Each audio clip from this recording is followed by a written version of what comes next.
Ce programme est financé par les amis et partenaires du ministère de Joyce Meyer. Je me demande combien de personnes ici ce soir sentent qu'ils ont reçu un appel de Dieu pour leur vie, mais rien n'arrive et vous êtes vraiment frustrés. Eh bien, entrez dans le repos de Dieu.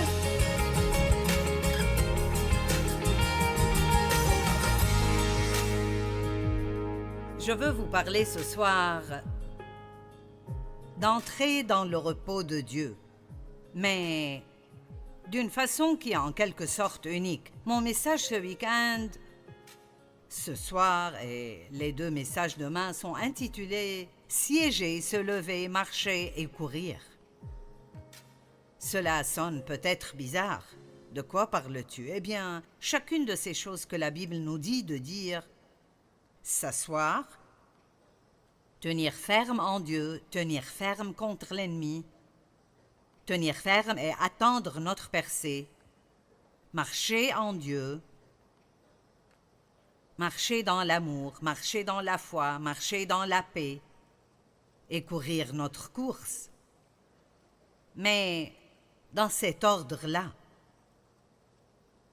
je crois que Dieu a un ordre dans le royaume. Et donc, si vous êtes un nouveau chrétien et vous commencez à essayer de courir votre course et vous avez cette grande vision de Dieu et vous voulez faire cette grande œuvre, mais vous n'avez pas encore appris à vous asseoir, donc vous serez juste vraiment frustré. Je crois que si vous avez une grande vision de Dieu et vous ne savez pas comment vous reposer en Dieu pendant que Dieu travaille sur cela, ça pourrait presque vous tuer. Je pense que la pression d'essayer vous-même de faire que quelque chose arrive, d'essayer de porter tous les fardeaux et tous les soucis, même essayer d'élever plusieurs enfants, si vous ne savez pas vous reposer en Dieu. Il y a plusieurs années, j'ai commencé à remarquer, Dieu a attiré mon attention sur le fait qu'après la résurrection, à chaque fois que la Bible parle de lui, elle le décrit comme étant assis. Celui qui siège sur le trône. Et donc, cela a commencé à vraiment m'intéresser. Et je pensais, qu'est-ce que c'est que cela? Quand Jésus était sur la croix, il a dit « Tout est accompli ». Et donc le travail qu'il a été envoyé pour faire était accompli. Et il est monté au ciel et assiégé à la droite de Dieu, là pour attendre jusqu'à ce que ses ennemis soient à terre sous ses pieds.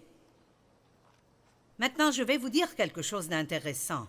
Je crois que savoir comment vous reposer en Dieu quand l'ennemi vous fait face est l'une des plus hautes formes de guerre spirituelle que vous puissiez faire. Amen. Donc, nous allons juste regarder quelques versets. Vous n'allez entendre qu'une partie de cela ce soir, mais je crois que Dieu vous donnera ce dont vous avez besoin ce soir et vous donnera le reste demain. Père, merci pour la parole. Nous prions qu'elle pénètre les cœurs et qu'elle ne soit pas oubliée. Au nom de Jésus. Amen.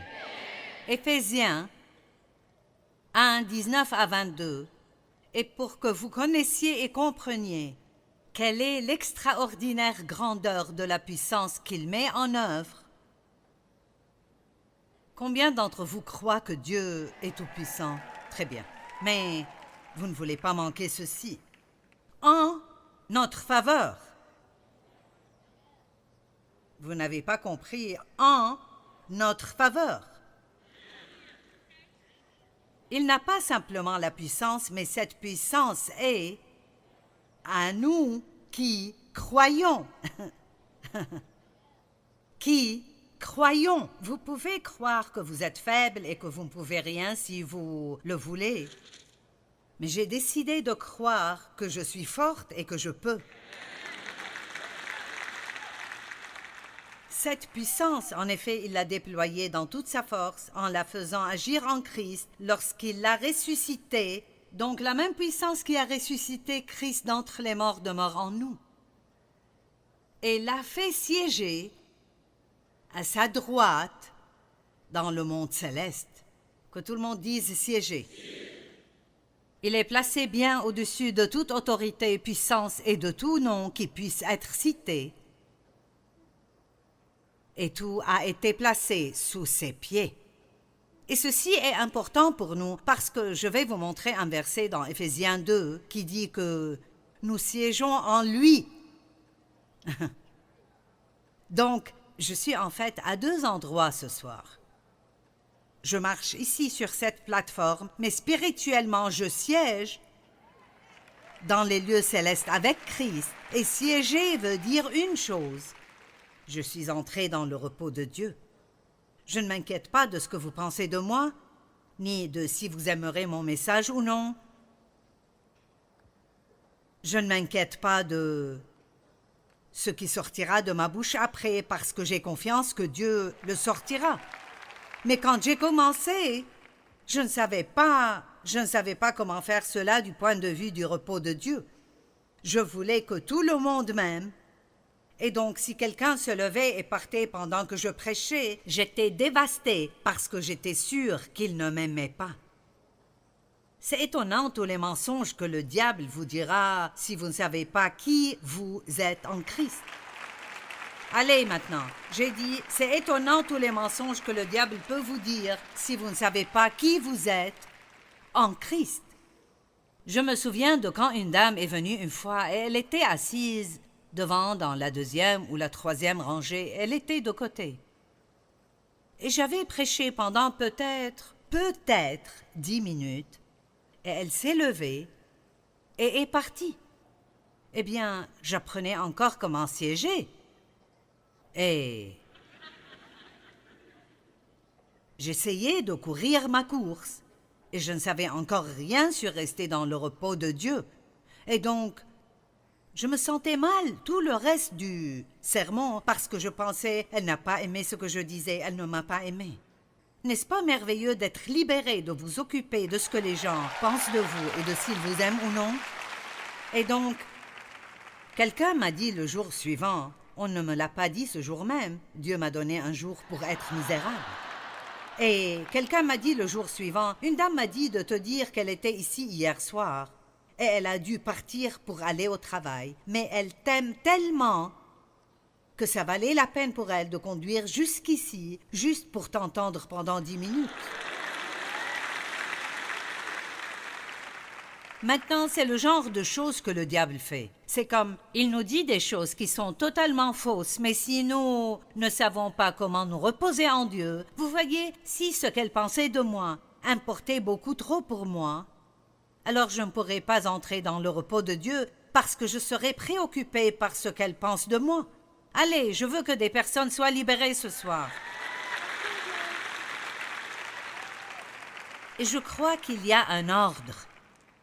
Je crois que vous devez apprendre comment vous reposer en Dieu, comment vous asseoir avant de pouvoir vous lever, avant de pouvoir marcher et certainement avant de pouvoir courir. Donc, je vais vous donner un exemple et vous comprendrez. Mike, pourrais-tu m'aider?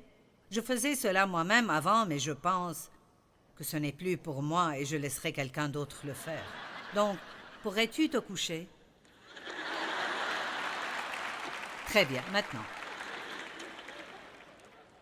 C'est comme cela que les bébés commencent. Et c'est comme cela que nous sommes tous quand nous entrons dans une relation avec Christ.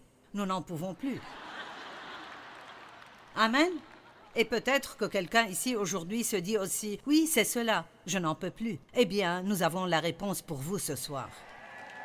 Et donc, disons que je suis un bébé chrétien et que je viens juste d'entrer dans le royaume et je suis toujours couché. Maintenant, imaginons juste que quelqu'un vient et dit « Lève-toi ».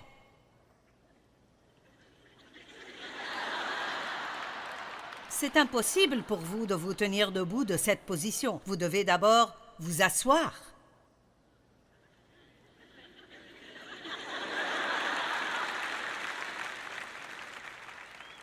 Vous voyez, ceci représente Je suis sauvé maintenant, je suis dans le repos de Dieu. Mais bien sûr, nous ne faisons jamais cette transition aussi rapidement. Nous devons avoir au moins 20 ans où nous sommes misérables. Je veux dire un minimum de 20 ans où nous nous sentons coupables à chaque fois que nous faisons une faute et nous sommes préoccupés par notre ministère. Pourquoi il n'est pas ceci, pourquoi il n'est pas cela? Je me demande combien de personnes ici ce soir sentent qu'ils ont reçu un appel de Dieu sur leur vie, mais rien n'arrive et vous êtes vraiment frustrés. Eh bien, entrez dans le repos de Dieu. Vous ne pouvez pas le faire vous-même. Vous ne pouvez pas le faire grandir plus vite que comme Dieu le veut. Et vous espérez que votre ministère ne grandira pas plus vite que vous. Parce que vous pouvez avoir un don pour vous amener quelque part et ne pas avoir le caractère pour vous garder là, et ça vous achèvera. Donc vous pouvez commencer avec un grand don, mais toutes ces autres choses vous donnent le caractère. Donc maintenant, il a appris à siéger en Christ. Donc lève-toi. Vous voyez, maintenant il peut se lever. Je peux faire cela aussi. Mon entraîneur m'a fait faire cela l'autre jour. Il a dit, je veux que tu t'asseyes par terre et que tu essayes de te lever. Parce que j'étais tentée de ramper vers la chaise pour de l'aide, mais je me suis levée. Il a dit, je connais des gens dans la trentaine qui ne peuvent pas faire ça. Mais c'est une autre histoire. Mais maintenant qu'il est debout, et nous allons parler demain du fait de se mettre debout, et il y a beaucoup de cela. Se lever et attendre Dieu, et se tenir ferme et continuer à faire ce qui est bon quand rien de bon ne semble arriver avec vous. Tenir ferme contre l'ennemi, tenir ferme contre les mensonges de l'ennemi. Nous devons tenir ferme. Mais vous voyez, vous pouvez le faire de la position d'être entré dans le repos de Dieu.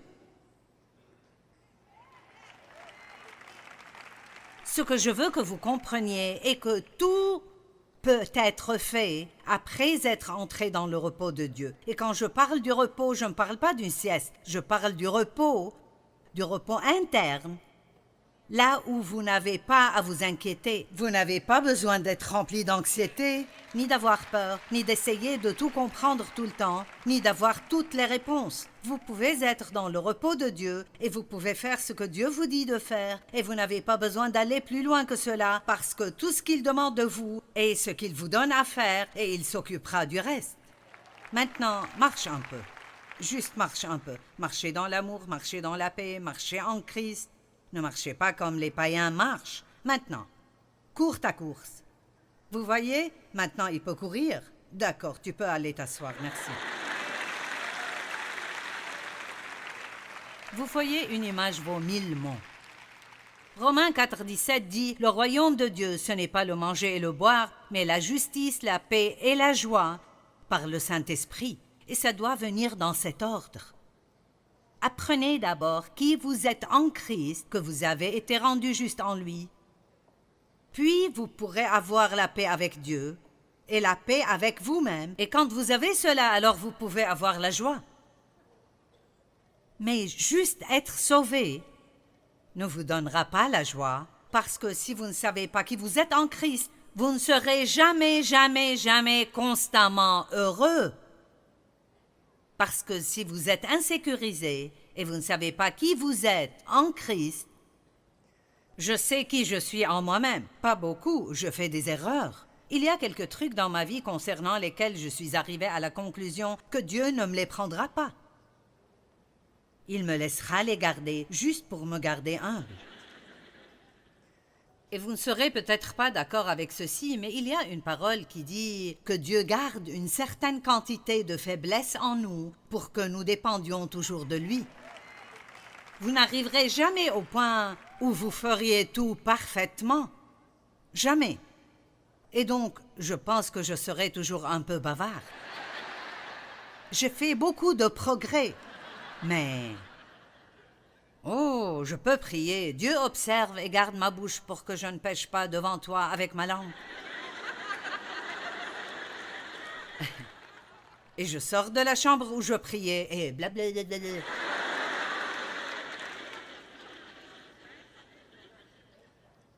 Savoir qui vous êtes en Christ est plus que juste une petite déclaration religieuse mignonne. C'est la clé. C'est la clé. Jésus a dit « Tout est accompli ». Et laissez-moi vous dire, la chrétienté ne commence pas par les actes, mais par ce qui est accompli. Amen.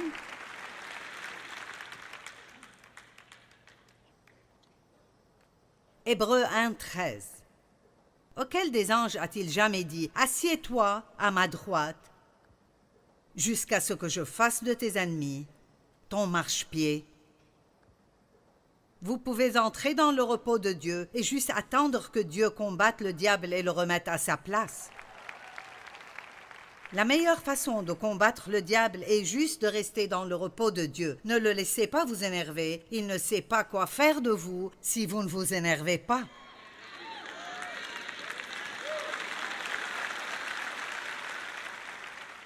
Et laissez-moi vous dire autre chose qu'il n'aime pas.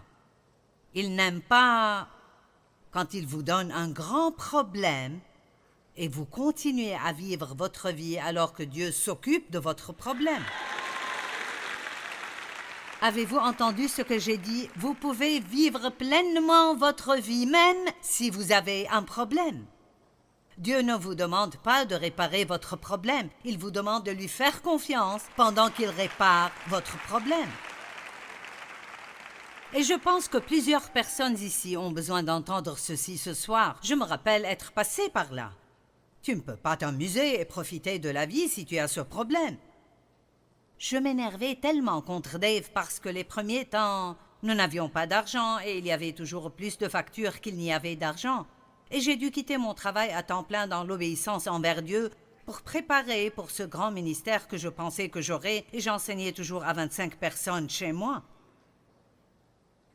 Et donc, je prenais toutes ces factures et je commençais à calculer. Et bien sûr, plus je faisais cela, plus j'étais effrayée. Et Dave était dans la chambre d'à côté avec les enfants, à jouer et regarder la télé. Et il lui mettait des bigoudis dans les cheveux et...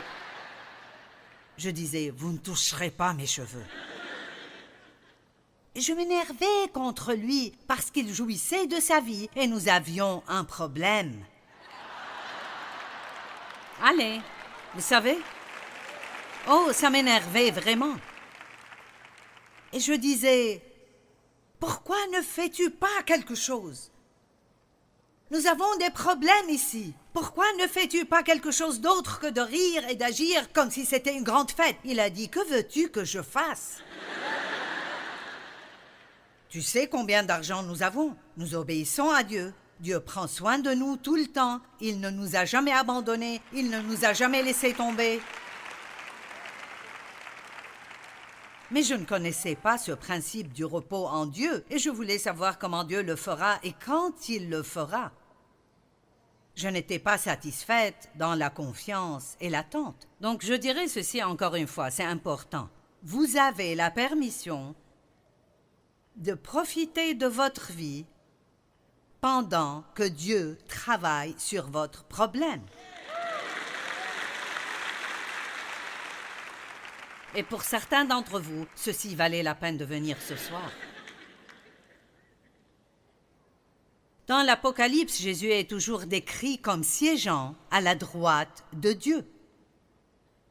Et donc, j'étais assez curieuse à ce sujet et j'ai réalisé que c'était lié au fait d'être entré dans le repos de Dieu.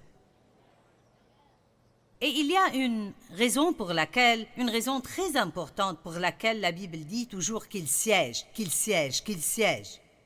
Jésus est notre grand prêtre. Et il n'y a pas d'autre grand prêtre que lui qui a pu siéger dans la présence de Dieu. Dans l'Ancienne Alliance, le jour de l'expiation, une fois par an, quand le grand prêtre entrait dans le Saint des Saints pour la rémission des péchés du peuple, il y avait tous ces rituels et certaines lois et des règles et des directives qui devaient être suivies concernant comment il entrait. Et ceci est absolument vrai. J'ai vérifié de nouveau l'autre jour. Il avait de petites cloches et des grenadines cousues au bas, au bord de son vêtement, et Une corde était liée autour de sa cheville parce que personne ne pouvait entrer excepté lui. Donc, tant qu'il assumait ses responsabilités, il faisait ses rituels, ses petites cloches sonnaient. Eh bien, si les cloches arrêtent de sonner pendant assez longtemps, ils savent qu'il a fait une certaine erreur et est mort. Et comme il ne pouvait pas entrer et le prendre, il le sortait avec la corde. Il n'y avait pas de chaise dans le Saint des Saints parce que c'était une alliance des œuvres. Personne ne pouvait entrer le repos de Dieu. Donc je pense que Pierre l'a dit ce soir quand il prêchait sur Matthieu 11, ce repos est un don. C'est un don qui est donné par la grâce de Dieu et personne ne pouvait avoir ce repos jusqu'à ce que Jésus vienne et fasse tout. Il a accompli la loi, maintenant nous n'avons pas à le faire. Et il est assis à la droite de Dieu. Et Éphésiens 2,6 dit « Nous siégeons en lui dans les lieux célestes ». Donc je suis ici devant vous, mais mon cœur est là-bas. Donc ceci veut dire que je peux en fait vivre pleinement alors que je travaille. Pierre vous a donné la définition du repos et l'une des choses qu'il n'a pas mentionnées, qui est dans le dictionnaire grec Vine, est que le repos dont je parle ce soir n'est pas un repos du travail, mais un repos dans le travail. Maintenant, nous avons besoin d'un jour où nous ne travaillons pas aussi. Et c'est un tout autre côté de cela, le fait que, en tant qu'Américains, nous ne recevons pas le genre de repos que nous devons recevoir pour notre corps physique. Nous allons parler de cela dans un moment. Mais ceci est un repos que vous avez alors que vous travaillez. Donc ceci est mon travail. Et je ne sais pas pour sûr si c'est vrai. Vous ne pouvez jamais savoir à 100%, mais j'ai lu que quand un prédicateur prêche pendant 1 heure complète et fait un sermon complet, c'est équivalent à 8 heures de travail dur. Donc, quand Joel prêche 3 fois le dimanche, il travaille 24 heures. Amen. Ce n'est pas juste un petit discours. J'aime quand les gens disent « J'ai aimé ton petit discours ». Eh bien, ce n'était pas un petit discours. Je donnais de toute mon âme, mon corps, mon esprit. J'ai mis tout ce que j'ai là-dedans. J'ai étudié pendant des heures pour vous donner ce petit discours. J'ai aimé ton petit discours. Quand je pars, vous aurez tout ce que j'ai. Puis je dois aller me ressourcer parce que je ne peux pas vous donner quoi que ce soit que Dieu ne me donne pas d'abord. Donc c'est si merveilleux de faire cela avec mon âme en vacances. Vous pouvez prendre des vacances et aller à la plage chaque jour pendant 5 jours et ne pas vous reposer du tout si vous allez passer ce temps à vous inquiéter concernant vos problèmes. Et certaines personnes prennent un jour de vacances pour aller s'asseoir quelque part et essayer de résoudre leurs problèmes. Vous prenez des vacances et puis vous avez besoin de vacances à cause de vos vacances. Nous ne savons plus comment nous reposer. Quelqu'un a dit « Nous avons perdu l'art de nous ennuyer ». Si vous devez passer 5 minutes d'attente chez le docteur, vous sortez le téléphone, nous devons appeler quelqu'un, voir notre statut sur Facebook ou autre. Je ne pourrais pas vous dire combien d'amis nous avons sur Facebook. J'aime cela. Ils sont amis sur Facebook. Amis? Sur Facebook? Ce serait bien d'avoir 5 très bons amis dans votre vie entière.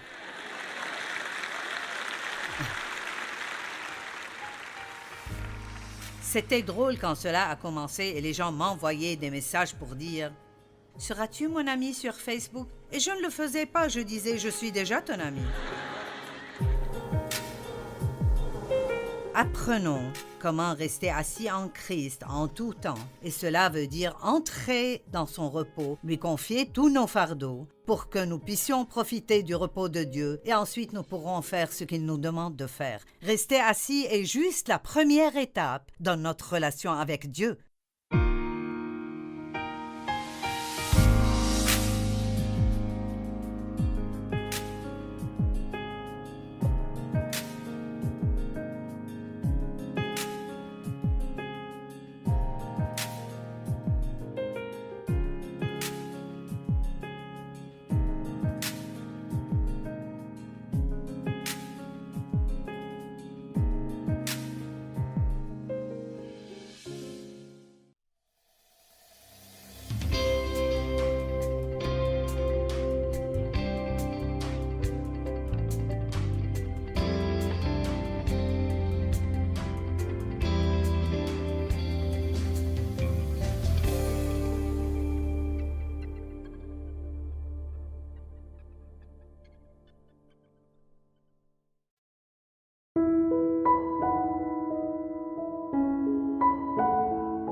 I drew a map on coffee-stained sheet of all the places I forgot to meet myself at doorways I never found, where silence is the only sound.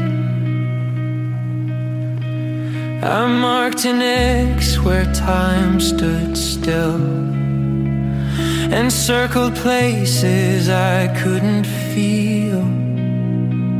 The roads were crooked, lined with light, but none of them turned out quite right. So many paths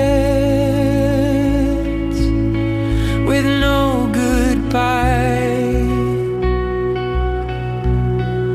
So many days I passed me by. These are maps for the lost days, etched in fog and sideways rain. No compass points, just phantom lines leading back to stolen time. And if I trace them long enough, will I find the part I left untouched, or just more echoes in the maze? Maps for the lost days. I scribbled dreams in margins wide of notebooks soaked in storm and tide. Wrote down the names of things I missed, like morning light and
paper boat.